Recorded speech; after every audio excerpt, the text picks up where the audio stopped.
green room smells like coffee and old carpet. Stevie Nicks sits in a chair that doesn't fit her, the kind with metal legs and fabric that pills under your fingers.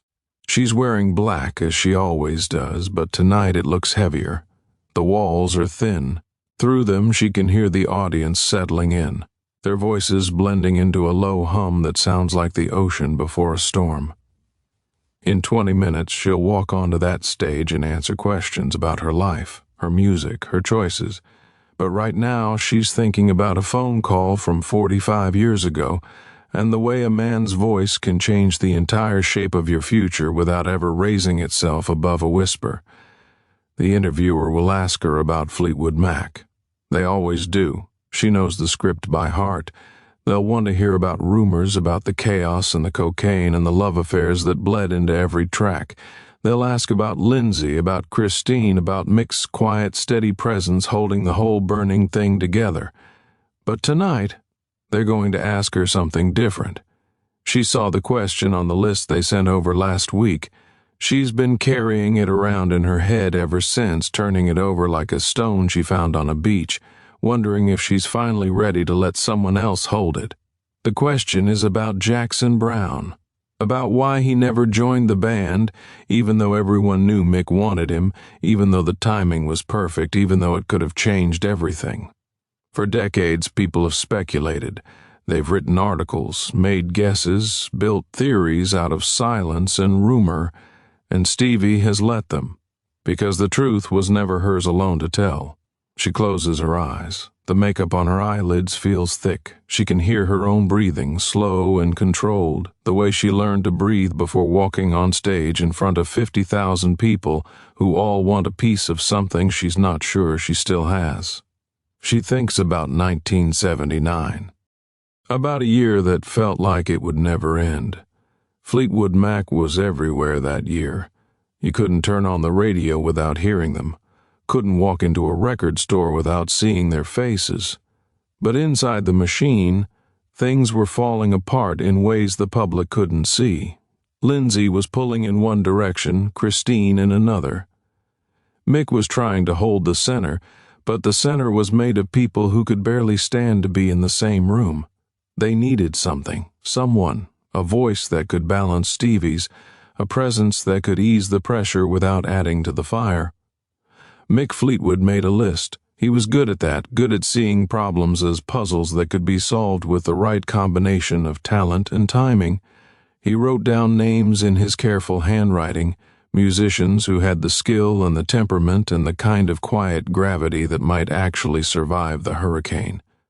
Jackson Browne's name was at the top, not because he was the most famous, though he was certainly famous enough, not because he was the most technically gifted, though his playing was beautiful in that effortless California way that made hard things look easy. He was at the top because Mick understood something about him that not everyone did. Jackson Browne was a man who knew how to carry weight without letting it show. He'd written songs about heartbreak that didn't sound like heartbreak, about loneliness that felt like companionship. He had a steadiness that Fleetwood Mac desperately needed, and a sadness that would fit right in. Mick called him on a Tuesday afternoon. The conversation was brief and polite. Mick explained the situation without dramatizing it, laid out what the band needed, what the role would be, what it might mean for Jackson's own career. He didn't beg. That wasn't Mick's way. He simply made the offer and waited. Jackson listened without interrupting. That was his way. When Mick finished, there was a pause. The kind that stretches long enough to hold entire arguments, entire lifetimes. Then Jackson said something that Mick didn't expect. He said he needed to think about it. Not because he wasn't interested, not because he didn't respect the music or the opportunity, but because he wasn't sure he could survive it. Most people would have heard that as weakness, as fear. But Mick Fleetwood had spent enough years watching people destroy themselves in the name of great art to recognize something else. He heard a man who understood his own limits, who knew the difference between ambition and self-preservation. He told Jackson to take his time. He didn't push. Jackson Browne hung up the phone and sat in his house in Los Angeles, looking out at a sky that was too blue, too perfect, too indifferent to the mess inside him. He thought about Fleetwood Mac, about what it would mean to step into that world. He thought about the music they were making, how it shimmered and ached and demanded everything from the people who created it. He thought about Stevie Nicks, who he'd met a few times over the years at parties and recording studios, always surrounded by people, always glowing with that strange, untouchable energy that made everyone want to be near her and no one quite able to reach her. But mostly, he thought about himself, about the fact that he was barely holding his own life together. He'd just come out of a relationship that had left him hollowed out, writing songs in the middle of the night because sleep felt like surrender. He was drinking more than he wanted to admit, not enough to wreck him, but enough to blur the edges of days that felt too sharp to handle sober. He was loved by millions of people who didn't know him, and known by a handful of people he wasn't sure he could trust anymore. The idea of joining Fleetwood Mac, of stepping into that level of exposure and intensity and interpersonal wreckage, felt like being asked to juggle knives while standing on a tightrope. Maybe some people could do it. Maybe some people thrived on it. But Jackson knew himself well enough to know he wasn't one of them. He didn't call Mick back right away. He wanted to. He kept picking up the phone and putting it down again, rehearsing different ways to say no, different ways to explain that this wasn't about them, it was about him. But every explanation sounded like an excuse, and every excuse sounded like cowardice. So he did what he always did when words failed him. He called someone who would understand without needing the whole story. He called Stevie. They weren't close, not in the way people imagined when they saw two California musicians who ran in the same circles. But they had a connection that didn't require proximity. They'd written together once, years earlier, a song that never got finished but lived in both of their notebooks like a secret.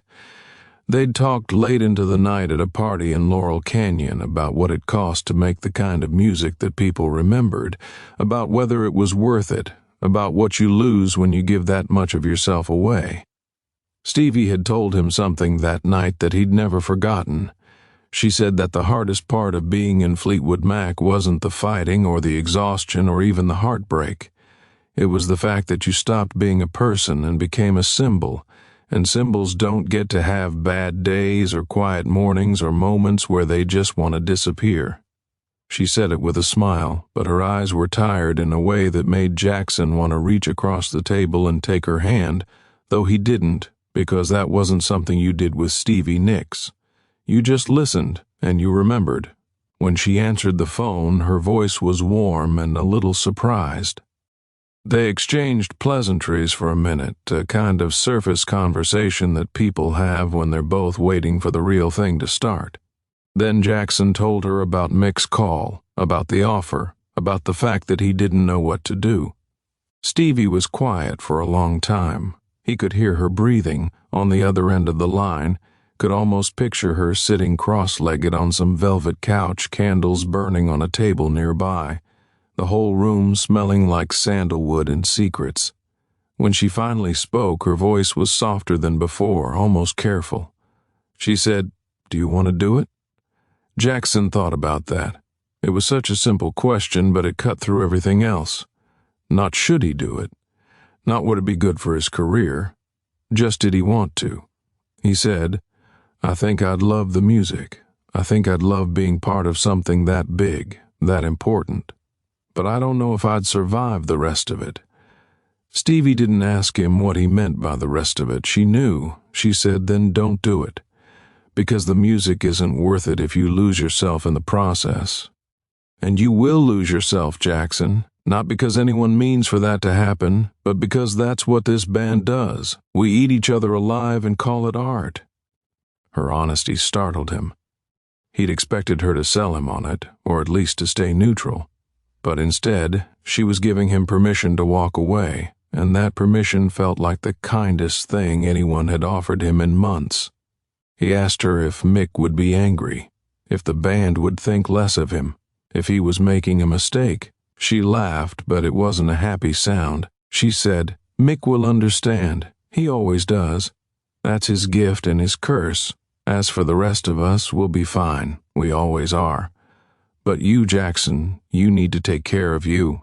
Because no one else is going to do that. Not Mick, not me, not the audience. You're the only one who knows what you can handle. They talked for a while longer, about other things, lighter things, the way people do when they've said the heavy thing and need to come back up for air. When they finally hung up, Jackson felt something shift inside him, a loosening of a knot he hadn't realized he was carrying. He called Mick the next day and declined the offer. He kept it simple, said that he was honored but that the timing wasn't right, that he needed to focus on his own work. Mick thanked him for his honesty, told him the door was always open, and that was that.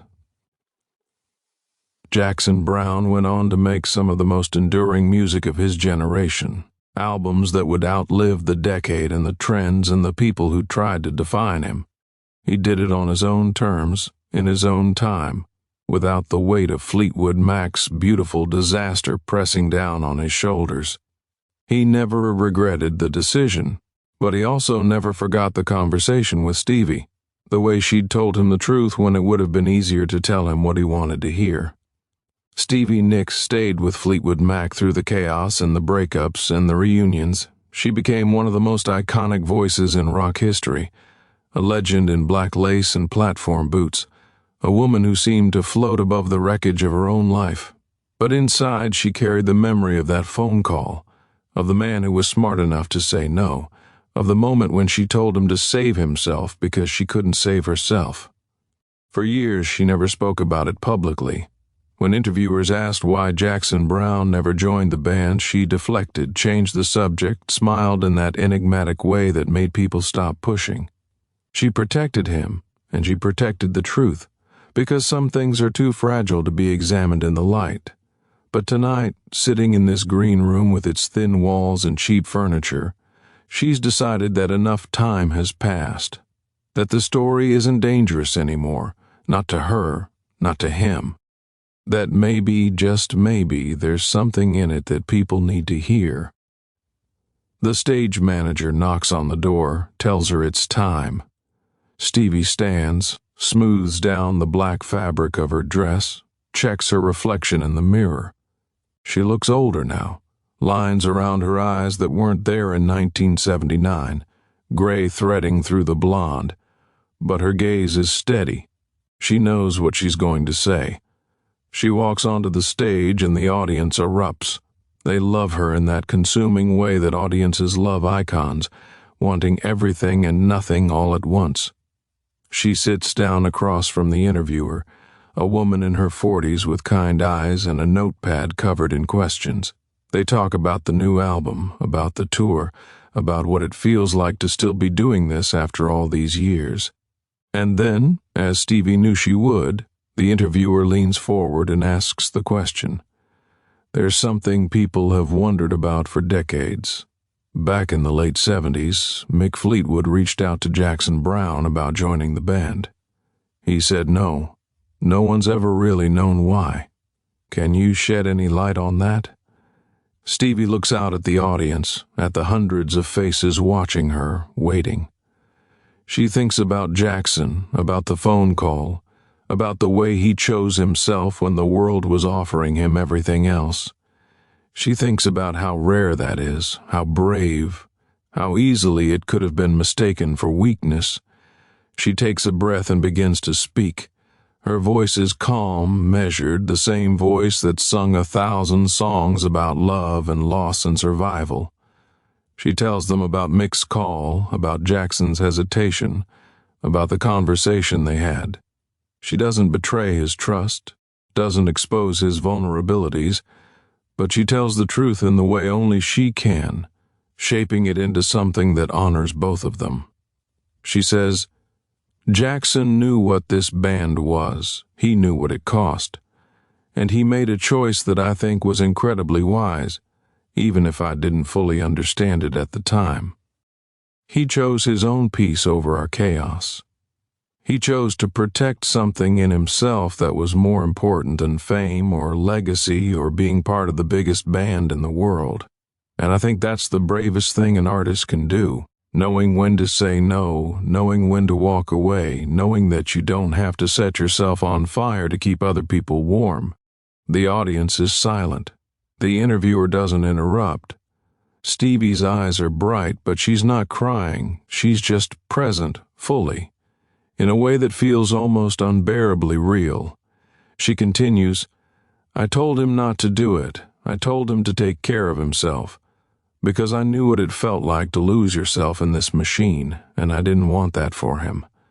And he listened. He trusted his instincts, and he trusted me, and he went on to make music that mattered just as much as anything we did, maybe more, because it came from a place of wholeness, not brokenness."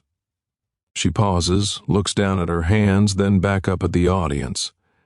People think saying no is weakness, but sometimes saying no is the only way to stay alive. Not physically necessarily, but the parts of you that matter, the parts that make you who you are. Jackson understood that. I wish I'd understood it sooner.